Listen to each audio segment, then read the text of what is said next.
Colombia's leftist rebel group, the National Liberation Army, or ELN, announced a temporary suspension of kidnappings for economic gain. The decision was announced on February 7th at the end of the sixth cycle of peace negotiations with the Colombian government held in Havana, Cuba.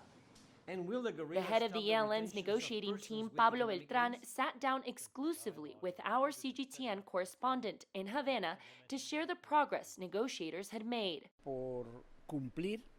We will make our effort to cease the retention of persons with economic aims while we look for solutions, since the dialogue included the setting up of a fund to keep implementing the accords reached. The negotiations produced other agreements too. The ELN and the government will extend their bilateral ceasefire for another 6 months, effective till August 3, 2024. The participants also announced the creation of a fund backed by multiple donors to finance the peace agenda and make it sustainable.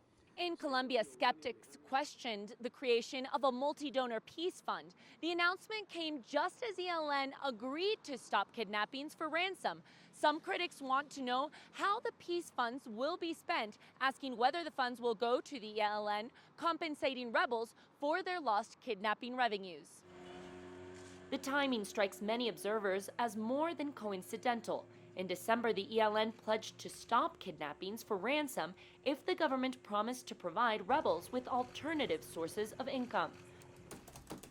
One Colombian analyst says the two announcements cannot be linked. The money is not for the ELN. The money is to implement what is agreed in a peace process. People in the regions who need to participate in the peace agenda. Victims, women, communities.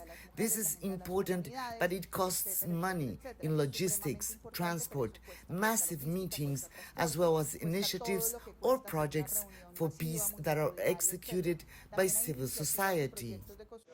While the government hasn't released details about the multi-donor fund, Bonilla says the money is always handled by a third party like the United Nations. In Havana, the ELN said the fund must be managed with transparency to avoid corruption. Michelle Begue, CGTN, Bogota, Colombia.